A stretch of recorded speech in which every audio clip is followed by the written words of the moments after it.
Hello guys, ഇന്ന് നമ്മൾ രണ്ടുപേരും ബനാന കേക്ക് ഉണ്ടാക്കാൻ പോവാണേ. അപ്പോൾ ആദ്യം നമുക്ക് വേണ്ടത് കണ്ണീച്ചയ്ക്ക് പോലും വേണ്ടാത്ത 2-3 കറുത്ത പഴം എടുക്കാം. ഓക്കെ,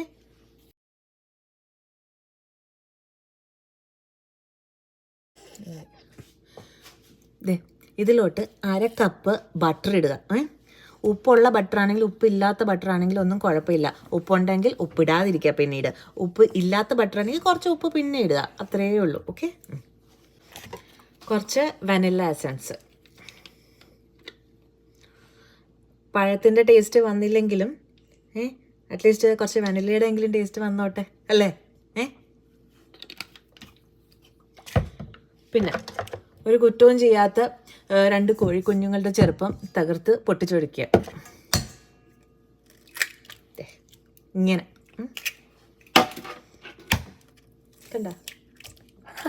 അയ്യോ, മുട്ടയിട്ടതിന് ശേഷം ഇതിനകത്തോട്ട് 1/2 കപ്പ്, 1/2 കപ്പാണോ 1 കപ്പാണോ, ഒരു മിനിറ്റ്, ഇതിനകത്തോട്ട് ഒരു 3/4 കപ്പ് പഞ്ചസാര ഇടുക. ഇത് കാണുമ്പോൾ പേടിക്കണ്ട, നമ്മൾ തിന്നുന്നത് പഴവർഗ്ഗമാണെന്ന് കരുതി മാത്രം ചിന്തിച്ചാൽ മതി. വെറുതെ പഞ്ചസാര കണക്കൊന്നും നോക്കി പേടിക്കാൻ നിൽക്കരുത് കേട്ടല്ലോ. 3/4 കപ്പ് 1 കപ്പായെന്ന് പറഞ്ഞൊന്നും സംഭവിക്കാനൊന്നും പോണില്ല, നമ്മളല്ലേ തിന്നുന്നത്. ഇനി നമ്മുടെ ജീവിതത്തിൽ സിനിമയില്ലാതെയും പൊറോട്ട ഇല്ലാതെയും ജീവിക്കാൻ പറ്റില്ല അല്ലേ. രണ്ടിലും കോമൺ എന്താണ്? മൈദ. പോസ്റ്റർ അടിക്കാനും മൈദ വേണം, പൊറോട്ട വലിച്ചടിക്കാനും നമുക്ക് മൈദ വേണം അല്ലേ. ആ മൈദ 1 കപ്പ് ഇതിനകത്തോട്ട് ഇടുക.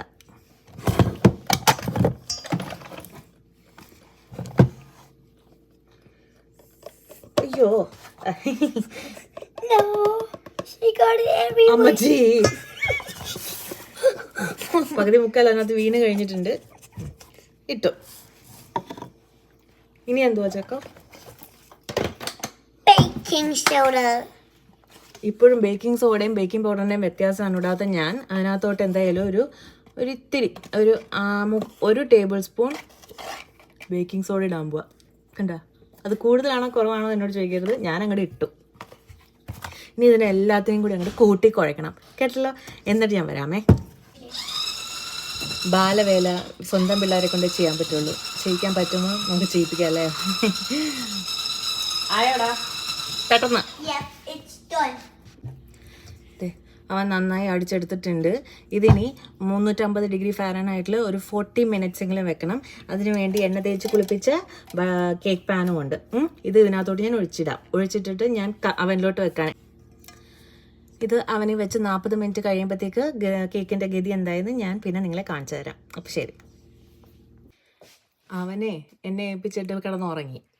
ഇനിയിപ്പോൾ കേക്ക് ആയിട്ടുണ്ട്. തണുത്ത് കഴിഞ്ഞിട്ടൊന്നും വച്ചിട്ട് നോക്കാം. കാണാൻ ലുക്കൊക്കെ ഉണ്ട് കേട്ടാ.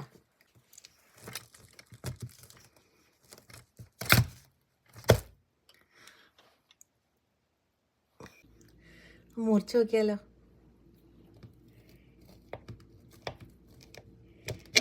ആഹാ, നല്ല സോഫ്റ്റ് ആയിട്ടുണ്ട്.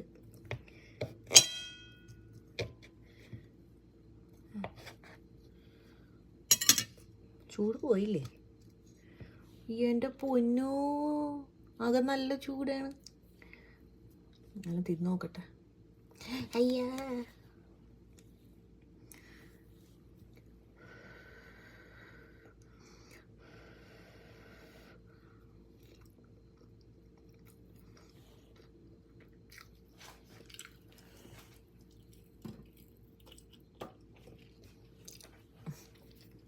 അവൻ ഉറങ്ങിയത് നന്നായി.